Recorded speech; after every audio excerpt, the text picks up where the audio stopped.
প্রিয় দর্শক, আসসালামু আলাইকুম। আপনারা যে যেখান থেকে দেখতেছেন, আশা করি অবশ্যই ভালো আছেন। ভালো না থাকলে তো আর দেখা যায় না। আজকে যে বিষয়টা নিয়ে আমি কথা বলবো, এইটা হচ্ছে, আপনি দেখেন এই যে জ্যৈষ্ঠ মধু। এই জ্যৈষ্ঠ মধু ত্বকের উজ্জ্বলতা করে এবং ত্বকের কালো দাগ দূর করে, বলিরেখা দূর করে এবং ত্বকের ক্ষতি ইউবি রশ্মি থেকে রক্ষার জন্য জ্যৈষ্ঠ মধু বেশ উপকার। এটি আমাদের ত্বককে বর্ণ দূর করতে সাহায্য করে।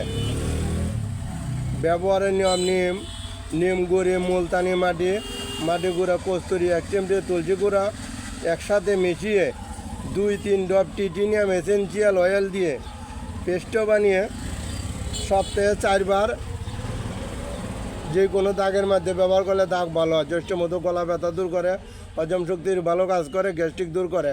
ভিডিওটি ভালো লাগলে 10 জনকে শেয়ার করে দেখার সুযোগ করে দেবেন। ধন্যবাদ।